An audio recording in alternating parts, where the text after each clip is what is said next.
आप देख रहे हैं ARPV चैनल।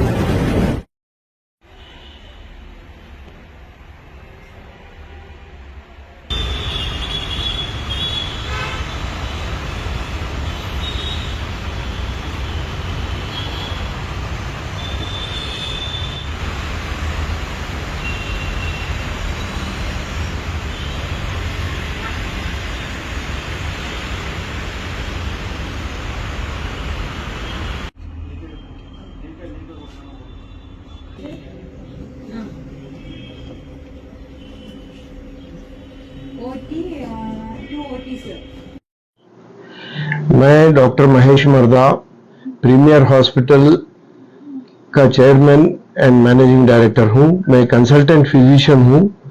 मैंने MBBS 1976 में और MD 1982 में कर्नूल से किया था। फिर मैं यहां पर मेहदीपट्टनम एरिया में ही 35 साल से प्रैक्टिस कर रहा हूं। प्रीमियर सीनियर मेरा नया वेंचर है, जो कि प्रीमियर हॉस्पिटल का ही ब्रांच है, लेकिन ये कंप्लीटली बुजुर्गों के लिए बनाया हुआ है। ये मेरे 35 साल के एक्सपीरियंस से मैंने ये मालूम किया है कि आजकल बुजुर्गों की संख्या बहुत बढ़ती जा रही है। लोग 80 साल तक आराम से जी रहे हैं और उनकी तकलीफें वो लोग बयान भी नहीं कर सकते। उनके मेमोरी भी कम रहती है और वो लोग जैसे पेशाब इनकॉन्टिनेंस ऑफ यूरिन होता है या देखने में या हियरिंग के प्रॉब्लम्स होते हैं, वो सब वो लोग डायरेक्टली जाके डॉक्टरों को नहीं बताते हैं। तो और काफी वो लोग सफर करते रहते हैं और उनको मालूम भी नहीं रहता। हम कॉम्प्रिहेंसिव जीरियाट्रिक असेसमेंट में उनका मेमोरी के अलावा उनका फिजिकल जो भी प्रॉब्लम्स है वो सब हम लोग देखते हैं। ब्लड टेस्ट वगैरह भी करते हैं। उनका न्यूट्रिशनल स्टेटस, उनका मसल कैसा है, उनके बॉडी में उनका ताकत कितनी है वो भी देखते हैं। और उनके वो कितना मूवमेंट, मोबिलिटी सबसे इंपॉर्टेंट है। ओल्ड एज में अगर आदमी चल फिर सकता है तो वो समझना कि थोड़ा हेल्दी है। और उनके सोशल इश्यूज भी काफी होते हैं और एनवायरमेंटल इश्यूज भी होते हैं, जैसे कि घर के अंदर उनके एनवायरमेंट में कुछ तब्दीली करने से उनके एक्टिविटी में फायदा हो सकता है सर। तो ये सब चीजें हम लोग एक मल्टी डिसिप्लिनरी टीम के साथ मिलकर हम लोग उनका असेस करते हैं। तो प्रीमियर सीनियर में जो बुजुर्गों के मरीजों के जो बेहतर इलाज होता है सर, उसका कोई ऐसा कुछ वाकया जो आपको याद है सर? आप अभी भी एक पेशेंट है जो आज डिस्चार्ज हो रहा है। 2 पेशेंट्स है अभी जो जिनसे आप लोग खुद ही जाके बात कर सकते हैं। एक निर्मला बोल के एक पेशेंट हमारे पास अभी 4-5 दिन के अंदर डिस्चार्ज होगी। वो हमारे पास 2 महीने से है। फ्रैक्चर्स, मल्टीपल फ्रैक्चर से आई थी, तो उसको हम लोगों ने पहले हड्डी मजबूत करने के इंजेक्शन दिए, बाद में उसका ऑपरेशन किया और बेड रिडन थी, वो बेड सोर्स थे, वो सब ठीक किया है। अभी वो चल रही है। फिजियोथेरेपी हम लोग सुबह शाम 2 टाइम करते हैं और उससे वो अभी चल रही है। हॉस्पिटल में, अपने हॉस्पिटल में यानी क्या अलग दिखता है, डिफरेंस दिखता है? अलग तो ये है कि मैं 40 साल का मेरा एक्सपीरियंस के बाद मेरे को ये पैशन से मैंने इसको बनाया है। और हमारे टीम भी, मैंने जो आदमियों को सेलेक्ट किया है उनको पूरों को, जो कंपैशन वाले लोग, एम्पैथी वाले लोगों को, जो ड्यूटी माइंडेड होते हैं, वैसे लोगों को लेके मैंने ये किया है। असेसमेंट करके प्रिवेंटिव मेजर्स ज्यादा इंपॉर्टेंस देते हैं। अपन अगर बुजुर्गों में अगर छोटे छोटे चीजें प्रिवेंशन करने से वो लोग आगे जाके उनकी बीमारियों को अपन लोग काफी हद तक रोक सकते हैं।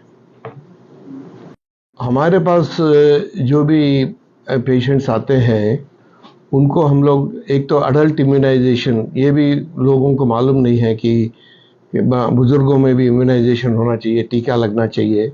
तो काफ़ी ऐसी बीमारियां हैं जो टीका लगाने से वो बीमारियों को काफ़ी हद तक रोक सकते हैं। जैसे अस्थमा और COPD के पेशेंट्स होते हैं, वो लोग अगर 5 साल में एक इंजेक्शन वैक्सीनेशन होता है, वो लेने से बार बार उनको इन्फेक्शन नहीं आता है। और फ्लू शॉट बोल के एक होता है जो सालाना एक बार देते हैं, जिससे बार बार जिसको सर्दी लगती है वो कर सकते हैं। आजकल ये शिंगल्स बोल के हेर्पेस जॉस्टर का भी आजकल काफ़ी पेशेंट्स आते हैं। उनको भी अगर अपन डायबिटिक और 50 साल से ज़्यादा हो तो उन लोगों को सबको ये शिंगल्स का वैक्सीन भी देना चाहिए। और दूसरे वैक्सीन्स भी है जैसे डिप्थीरिया एंड टेटनस 10 साल में एक बार देना चाहिए। जॉन्डिस हेपेटाइटिस बी का वैक्सीन बहुत इंपॉर्टेंट है। तो थोड़े लोग जो मरीज जिनका रेसिस्टेंस कम होता है, जिनमें ताकत कम होती है, उन लोगों को स्पेशली ये वैक्सीनेशन की काफ़ी ज़रूरत पड़ती है। एक तो ये प्रिवेंटिव मेजर्स हो गए हैं। दूसरा, हम लोग उनका मोबिलिटी बढ़ाने की पूरी कोशिश करते हैं फिजियोथेरेपी से, ताकि वो लोग मोबाइल रहे और किसी के ऊपर डिपेंड ना हो। हियरिंग एड हम लोग, हमारे पास अभी डिपार्टमेंट में हियरिंग का है, आँखों का है और दांतों का, ये तीनों और पेशेंट्स है, जिसमें हम लोग पहले से ही उनको प्रिवेंटिव दांतों के पहले से ठीक रखें, हियरिंग एड बराबर टाइम पर लगा लें। और आँखों में भी 2 चीज़ें हैं जो आँखों का प्रेशर बढ़ने से ग्लाकोमा है, जो मालूम भी नहीं होता, धीरे धीरे विजन निकल जाती है। तो आँखों का प्रेशर करना, मैकुलर डीजनरेशन, ये सब अपन लोग एज ए कॉम्प्रिहेंसिव असेसमेंट में मालूम कर लें तो उसका हम इलाज पहले से कर सकते हैं। मेमोरी लॉस के यूजुअली ये एज में सर मेमोरी लॉस होता है। हाँ। तो मेमोरी लॉस के आपके पास क्या एज में पेशेंट्स आते हैं और इनकी फैमिलीज का क्या रिएक्शन होता है? मेमोरी लॉस बहुत बड़ा प्रॉब्लम है। अपन लोग बहुत वो प्रॉब्लम को तो अपन लोग इम्पोर्टेंस दे ही नहीं रहे हैं। जो अटेंडर्स जो उनको संभालते हैं मेमोरी लॉस के पेशेंट्स को, उनसे पूछना चाहिए कि उनको कितनी तकलीफ होती है। 60 के ऊपर वाले काफ़ी लोगों को मेमोरी लॉस होता है और 80 के ऊपर वालों को 5% से ज़्यादा लोगों को memory loss, complete Alzheimer's disease होती है। और अल्जीमर्स डिसीज़ में एक बार पेशेंट अगर आ जाता है तो उनका कोई इलाज ही नहीं है।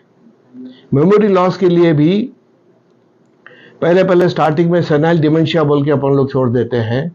तो सेनाइल डिमेंशिया के टाइम पर ही अपन लोग, अगर दूसरे कारणों से अगर मेमोरी लॉस हो रहा है, उसको अगर अपन लोग जान ले तो अपन लोग उसका इलाज है। जैसे कि वैस्कुलर डिमेंशिया बोलते हैं, जहाँ पर ब्रेन में अगर खून की सप्लाई कम होने से उनको डिमेंशिया आती है। तो अगर उस टाइम में अपन बराबर टाइम से उनको खून पतला करने की दवाई दे दें और ब्लड प्रेशर को ठीक से कंट्रोल करें, डायबिटीज़ को कंट्रोल करें, तो डिमेंशिया काफ़ी हद तक स्लो कर सकते हैं अपन लोग। अभी तक कोई डिमेंशिया की एकदम करेक्ट दवाई नहीं आई है, लेकिन काफ़ी ऐसी चीज़ें हैं जिससे अपन ब्रेन स्टिमुलेशन एक्सरसाइजेस हम लोग कराते हैं। 3D का हम लोग जो इंस्ट्रूमेंट होता है वो लगा के हम लोग उनके पास्ट एनवायरनमेंट में जाते हैं। बच्चों के साथ उनको बिठाते हैं 3D एनवायरनमेंट से, उससे भी उनका मेमोरी स्टिमुलेशन होता है।